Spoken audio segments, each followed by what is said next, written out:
to Tamil Gospel Tabernacle channel. கர்த்தருடைய பரிசுத்த நாமத்துக்கு மகிமை உண்டாவதாக. நீதிமொழிகள் 10ஆம் அதிகாரம் 4ஆம் வசனத்தை பார்க்கும் பொழுது செல்வம் பெருக வேதம் சுட்டிக்காட்டுகிறது. சுறுசுறுப்புள்ளவன் கையோ செல்வத்தை உண்டாக்கும். சுறுசுறுப்புள்ளவன். நீங்க ஜெபம் பண்ணிட்டு சோம்பேறித்தனமா வீட்டுல படுத்துக்கிட்டு கர்த்தரை நீ ஆசீர்வதிக்கணும் அப்படின்னா அது ஆசீர்வாதம் கிடைக்காது. பரீட்சை படிக்காமலே தெய்வம் எனக்கு உதவி செய்வார்னு பரீட்சை எழுத போனா அது விதைக்காமலே நீ அறுக்கிறதை காண்பிக்கிற. விசுவாசி என்று சொன்னாலே அவனுக்குள்ள ஒரு சுறுசுறுப்பு இருக்கணும். ஊழியக்காரன் சொன்னா அதை விட டபுள் மடங்கு சுறுசுறுப்பு இருக்கணும். இந்த சோம்பேறித்தனங்கள், அசதிகள், நிர்விசாரங்கள், அசால்ட்னஸ், ரொம்ப வித்தியாசமா அப்படியே சோர்ந்து போறது, இது எல்லாமே தருத்திரத்துக்கு வழிவகுக்கும். ஒரு சிலர் பாருங்க காலையில 8 மணிக்கு தான் எழும்புறாங்க. ஒரு சிலர் பாருங்க சாயங்காலம் 6 மணிக்கே தூங்கிடுவான். ஒரு சிலர் பாருங்க வேலைக்கே போறதில்ல. இன்னும் ஒரு குரூப் இருக்கு, 4 நாள் வேலை பார்த்தா 8 நாள் வேலைக்கு போக மாட்டான். ஏன்னா அந்த காசு இருக்குல்ல, அதை காலி பண்ற வரைக்கும் போக மாட்டான். இதெல்லாம் விசுவாசிகளுடைய அழகு அல்ல. சகோதரிகளும் சரி, அந்த துணியை அப்படி தூக்கி வச்சாங்கன்னா அது ஒரு 1.5 மாசத்துக்கு இருக்கும். அதை துவைக்கவும் மாட்டாங்க, மடிக்கவும் மாட்டாங்க, எடுத்து வைக்கவும் மாட்டாங்க. இப்படி எல்லாம் வீடு தருத்திரம் பிடிக்கிறதுக்கு நாம தான் காரணம். நம்முடைய வாழ்க்கையில ரொம்ப கவனமா இருக்கணும். பைபிள் சொல்லுகிறது சுறுசுறுப்புள்ளவன் கை செல்வத்தை என்ன செய்யும்? உண்டாக்கும். நம்ம காலையில எழும்பி நம்முடைய வேலைகளை செய்யும் பொழுது உனக்கு சுறுசுறுப்பு இல்லையா? பைபிள் சொல்லுது எறும்பு நிலத்துல போய் எதை கத்துக்கொள், எதை கத்துக்க? சுறுசுறுப்பை கத்துக்கொள்னு பைபிள் சொல்லுது. எறும்பு புற்றுக்குள்ள போய் புற்றுக்கிட்ட போய் பாருங்க, நீ என்ன பண்ணாலும் சரி, அது அங்க ஒரு 10 ரைஸ் கிடைஞ்சதுன்னா அது என்ன செய்யறோம்? லாரி வச்சு இழுத்துட்டு வர்ற மாதிரி இழுத்துட்டு வரும். அது வாட்டுக்கு அது வேலையை செஞ்சுக்கிட்டே இருக்கும். நீங்க தடுத்துருங்க, ஒரு கலைச்சு விடுங்க, ஊதி விடுங்க, ஏதாவது பண்ணுங்க, ஒரு சுத்தி திருப்பி இங்க வந்துடும், அந்த ஸ்பாட்டுக்கு வந்துடும். ஆனா நமக்கு அப்படி கிடையாது. இந்த வேலை கிடைக்கலன்னு அடுத்த ஒரு சிலர்லாம் இந்த வேலையில 10 நாள் இருப்பான், அடுத்த வேலையில 10 நாள் இருப்பான், அடுத்த நாள் 10 வேலையில இருப்பான். இப்படி வாழ்க்கையெல்லாம் வேலையும் இல்லாம வருமானம் இல்லாம தருத்திரமாகவே ஒரு சிலர் போகும்போது கிறிஸ்தவன் இப்படித்தான் இருப்பானா அப்படின்னு ஒரு கேள்வி வருது. பெந்தைக்கோஸ்காரன் இப்படித்தான் சுத்துவானா அப்படின்னு ஒரு கேள்வி வருது. வேதம் சொல்லுகிறது சுறுசுறுப்புள்ளவன் கை செல்வத்தை உண்டாக்கும். உங்களுக்குன்னு ஒரு குடும்பம் இருக்கு, உங்களுக்கு பின்னால ஒரு 4 ஜீவன் இருக்கு. அப்ப அதை நீங்க ஃபீட் பண்ணணும், அதுக்கு வருங்காலத்தை பார்க்கணும், அதுக்கு படிப்பு பார்க்கணும், சத்தியத்துல அதை வளர்க்க பார்க்கணும். அதுக்கு சத்தியத்துக்கு நீ ஒரு ரோல் மாடலா நிக்கிறதுக்கு ஒரு தாயும் தகப்பனும் மூத்த சகோதரனும் பிள்ளைகளும் அந்த இடங்கள்ல சுறுசுறுப்புள்ளவர்களாக இருக்க வேண்டியது அவசியம். சுறுசுறுப்புள்ளவன் கை செல்வத்தை உண்டாக்கும். செல்வத்தை உண்டாக்குறதுக்கு நீங்க கண்ணை மூடி ஜெபிச்சா மட்டும் போது அது பிரியமானே, செயல் வேண்டும். விசுவாசம் இல்லாத ஜெபம் ஒண்ணுமே செய்யாது. கிரியை இல்லாத விசுவாசம் செத்தது. உனக்கு கிரியை உண்டாகணும், அப்போ நீ சுறுசுறுப்புள்ளவனா இருக்கணும். அதுக்குத்தான் கர்த்தர் சொல்றாரு அதிகாலையில என்னை தேடுங்கிறாரு. ஏன்னா அப்படியாவது நீ காலையில எங்க எழும்பிடுவ, சீக்கிரம் எழும்பி. நம்ம என்ன பண்றோம்? அதிகாலையில எழும்பிடுறோம், அடுத்து ஒரு தூக்கம் போடுறோம் பாருங்க. அதுதான் அடுத்த ஃபெயிலியர் மாடல். அது நம்ம பண்றது கரெக்ட். அதிகாலையில வேற வழியே இல்லாம எப்படியோ எழும்பிடுறோம்னு வச்சுக்கோங்களேன். ஆனா அடுத்து ஒரு தூக்கம் போடுறோம். அதுதான் என்னது? வாழ்க்கையில ரொம்ப முக்கியமான ஒரு தூக்கம். நைட்ல அவனை 7 மணி நேரம் முழிக்க சொன்னா கூட முழிச்சிடுவான். ஆனா இந்த காலையில ஜெபம் முடிச்சுட்டு படுக்காம இருந்தா அவனுக்கு என்ன செய்யும்? ஜீவனே போயிடும். ஆனா ஆண்டவர் சொல்றாரு காலையில எழும்பி என் முகத்தை தேடு. இது ஆண்டவர் சொல்றது. அடுத்து உலகம் என்ன சொல்லுது? காலையில் எழுந்தவுடன் என்ன? காலையில எழுந்த உடனே நீ என்ன செய்? உலகத்துல சொல்லுவான் கடவுளை தேடு. காலை எழுந்தவுடன் படின்னு இன்னொரு சூடி சொல்லுது. நமக்கு எதுக்கு இதை சொல்றேன்னா, அப்படியே நீ கண்டினியூ பண்ணணும். சுறுசுறுப்பு. நீங்க பாருங்க சில இடங்கள்ல எல்லாம் என்ன பாஸ்ட்ல மனுஷன் ஒர்க் பண்றான். ஒரு இடத்துல நான் போனேன், ட்ரெயின்ல உட்கார்ந்து இருக்கிறேன், ஒரு வேற சபைக்காரன் ஊழியம் செய்யறான், டிராக்ட் கொடுக்குறான். டிராக்ட் என்ன பாஸ்டா கொடுக்குறான்?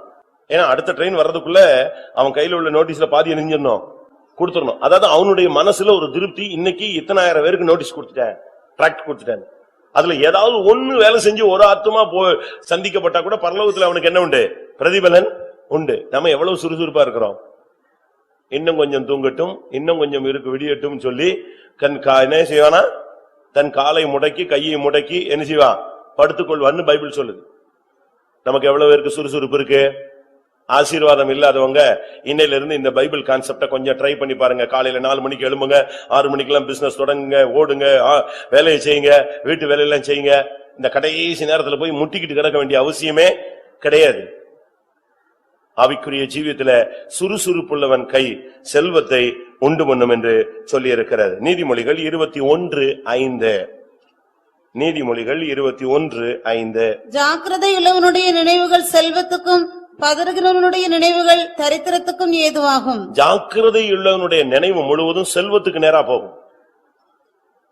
ஜாக்கிரதை உள்ளவன் சும்மா இருந்தானா அது தரித்திரத்துக்கு நேரம் அவனை இழுத்துட்டு போகும்.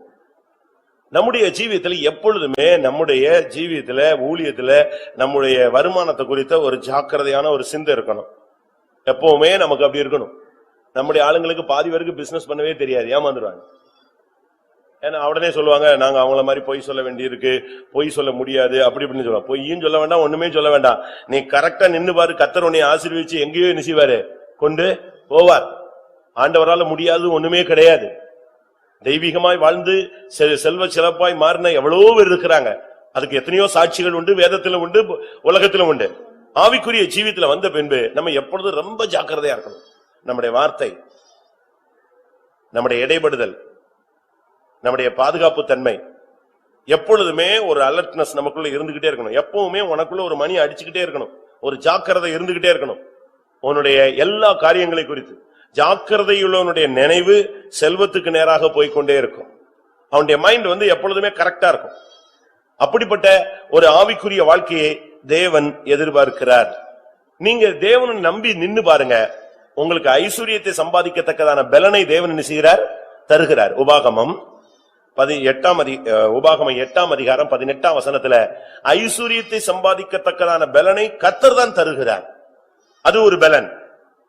உன் தேவனாகிய கர்த்தரை நினைப்பாயாக, அவரை உன் பிதாக்களுக்கு ஆணையிட்டு கொடுத்த தம்முடைய உடன்படிக்கை உறுதிப்படுத்தும்படி இந்நாளில் உனக்கு உண்டாயிருக்கிறது போல ஐஸ்வரியத்தை சம்பாதிக்கிறதுக்கான பலனை உனக்கு கொடுக்கிறவர். ஐஸ்வரியத்தை சம்பாதிக்கத்தக்கதான ஒரு பலன் இருக்கு. உனக்கு நல்ல சண்டை போடுறதுக்கு பலன் இருக்கலாம், ஊர் சுத்துறதுக்கு பலன் இருக்கலாம், நல்ல ஊழியம் செய்யறதுக்கு பலன் இருக்கலாம், எல்லாத்துக்கும் பலன் இருக்கலாம். இன்னொரு பலன் இருக்கு, ஐஸ்வரியத்தை சம்பாதிக்கத்தக்கதான ஒரு பலன் இருக்கு. அது தேவனே கொடுக்கிறார். தேவன் கொடுக்கிற அந்த ஐஸ்வரியத்தை சம்பாதிக்கத்தக்கதான பலன் வந்த பிறகு ஒரு சாதாரண மனுஷன் பாருங்க நல்லா டெவலப் ஆயிட்டே போவான். அவன் எது செஞ்சாலும் வாய்க்கும், அவன் என்ன பண்ணாலும் வாய்க்கும், என்ன செஞ்சாலும் அது பொன்னாய் மாறும். அவன் கை வச்சதெல்லாம் துலங்க ஆரம்பிச்சிடும். அது தேவன் கொடுக்கிற கிருபை. எனக்கு தெரிஞ்ச ஒரு சகோதரன் சுத்தமா என்ன செஞ்சாலும், ஆர்சியில இருந்து நம்ம சபைக்கு வந்தார், என்ன செஞ்சாலும் வாய்க்காது. நான் உங்களுக்கு சொல்லியிருப்பேன்னு நினைக்கிறேன். அவனா பார்த்து ஒரு கம்பெனில சரி கூலி வேலைக்காவது போகுன்னு போனான்னா அந்த கம்பெனியே நெஞ்சிருவான், மூடிடுவான். 4 மாசம் கம்பெனி க்ளோஸ். இவன் வேலைக்கு தான் போனான், இவன் ஓனர் இல்ல. இவன் வேலைக்கு போனானா அந்த கம்பெனி தொலைஞ்சுது. இவன் ராசி அப்படி. அடுத்து இன்னொரு கம்பெனிக்கு போனானா அவன் கம்பெனியே மொத்தமா லாஸ், மொத்தமா பூடிடுவான்.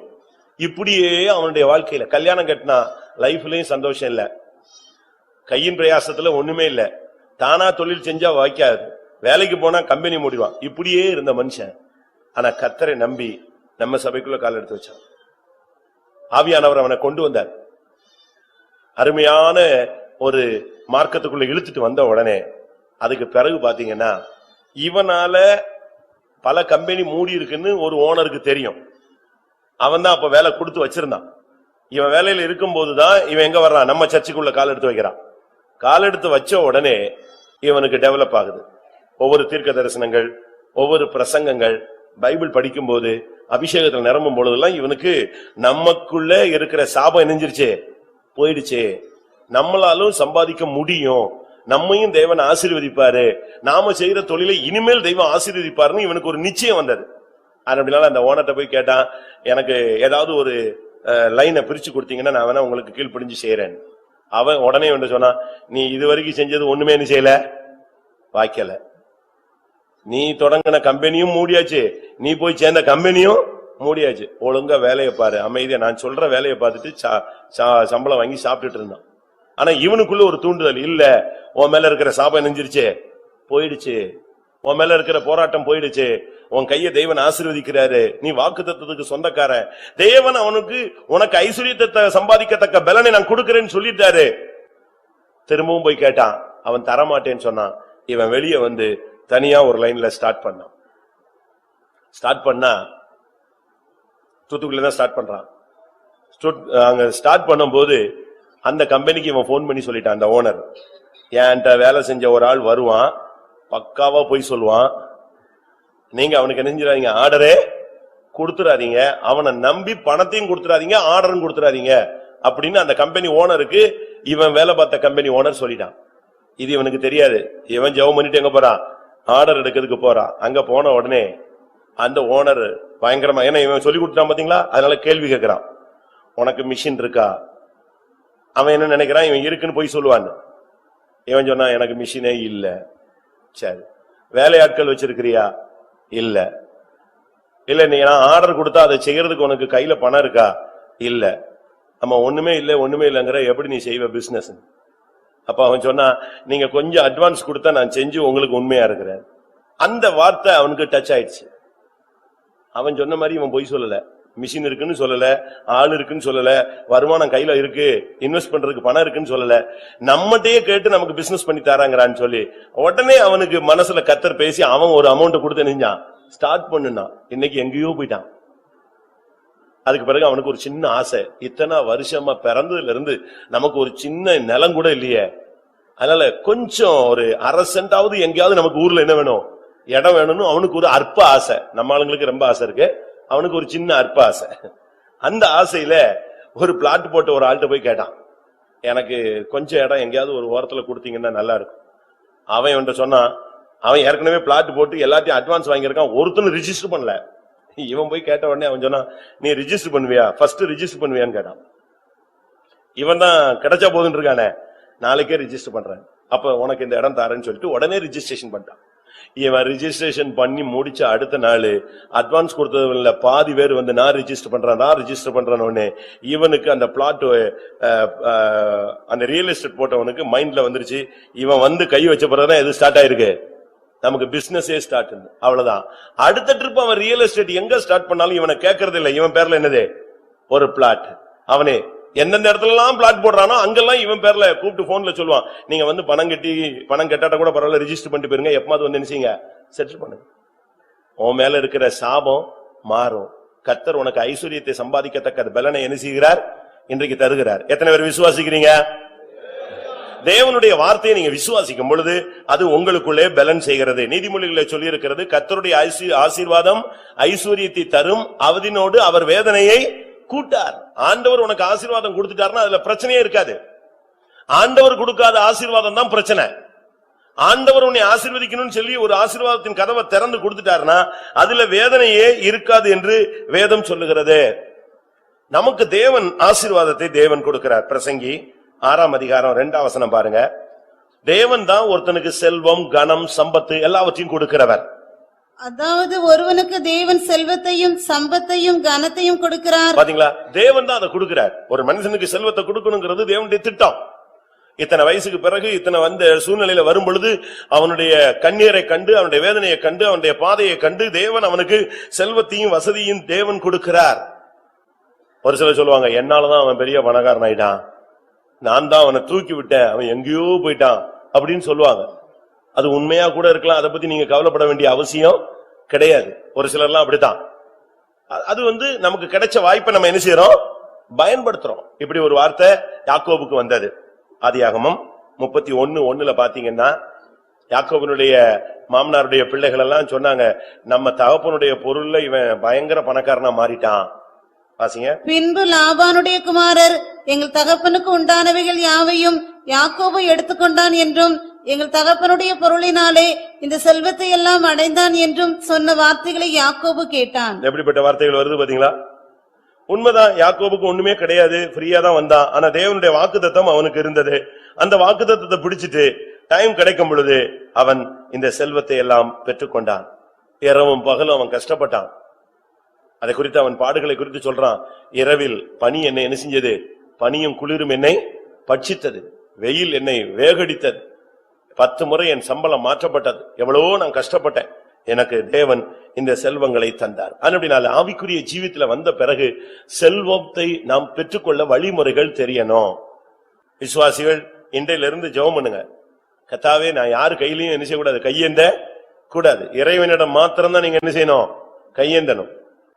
மற்ற யாரிடத்துல நீங்க கையேந்த கூடாது. உங்க வீட்டுக்கு ஊழியக்காரங்க வந்துட்டாங்க, ஒருவேளை உங்க கையில காணிக்க இல்ல, நீங்க அத பத்தி நீங்க கவலைப்பட வேண்டிய பாரப்பட வேண்டிய அவசியமே இல்ல. நீங்க உங்களால முடிஞ்ச ஒரு தண்ணியோ காபியோ கொடுத்து சந்தோஷமா அனுப்பி விடுங்க. அதை விட்டுட்டு நீங்க பக்கத்து வீடுகள்ல போய் என்ன செய்ய வேண்டாம், வாங்க வேண்டாம். அது வேற சபக்காரனா இருப்பான், இல்லாவிட்டா வேற மார்க்கத்துல உள்ளவங்களா இருப்பான், இல்லாவிட்டா உங்க சொந்தக்காரங்களா இருப்பாங்க. நீங்க அவங்ககிட்ட போய் வாங்கினா அவங்க என்ன நினைப்பாங்கன்னு உங்களுக்கு யோசிச்சீங்களா? நீங்க என்ன நினைக்கிறீங்க தெரியுமா? ஊழியக்காரங்க வந்துட்டாங்க, நம்ம கொடுக்கலன்னா ஆசீர்வாதமே போயிடும். இங்க இல்லவே இல்லையா, திருப்பி என்னத்தை கொடுத்து ஆசீர்வாதம் வாங்குறது? இருந்ததானே நீ கொடுப்ப, உனக்கு இல்ல அடுத்தவன்ட்ட கடன் வாங்கி கொடுத்தா ஆசீர்வாதம் வந்துருமா? தப்பு, கான்செப்டே தவறு. ஏன்னா நான் இப்படி எல்லாம் போய் பார்த்து சத்தம் போட்டிருக்கேன். நான் ஒரு இடத்துக்கு போய் ஜெபிக்க போறேன், நான் வேற ஒரு மேட்டருக்காக போனேன் ஒரு கம்பெனிக்குள்ள. அங்க அந்த கம்பெனிக்குள்ளேயே கம்பெனி வச்சிருப்பாங்க, கம்பெனிக்குள்ளேயே ஒவ்வொருத்தரும் உள் வாடகை கொடுத்து வச்சிருப்பாங்க. அப்ப நான் ஒரு இடத்துக்கு ஜெபிக்க போன உடனே அதுக்கும் ஜெபிங்கன்னு சொன்னாங்க, நான் அதுக்கும் போய் ஜெபிக்க போயிட்டேன். பக்கத்து கம்பெனி, நம்ம விசுவாசி தான். ஆனா பட் அந்த நேரத்துல அவன் கையில என்ன இல்ல, காசு இல்ல. அதுக்குள்ளேயே ஒரு இந்து இருக்கிறான், அவனும் கம்பெனி வச்சிருக்கிறான். அன்னைக்கு ஆயுத பூஜை, அவன் ஃபுல்லா படையல் போட்டு பூஜை முடிச்சிட்டு நிக்கிறான். நான் போய் இவனுக்கு ஜெபிக்க போறேன், நம்ம கம்பெனிக்கு ஜெபிக்க போறேன். இவன் கையில என்ன கிடையாது, என்ன கிடையாது, காசு இல்ல.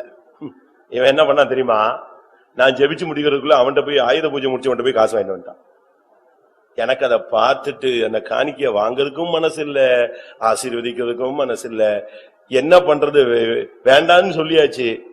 அப்பதான் யோசிச்சேன், வீட்டுக்கு வந்துட்டு அடுத்த நாள் நான் சொல்லிட்டேன், பிரசங்கத்திலே சொல்லிட்டேன், யாரும் இப்படிப்பட்ட காணிக்கை என்ன செய்யக்கூடாது.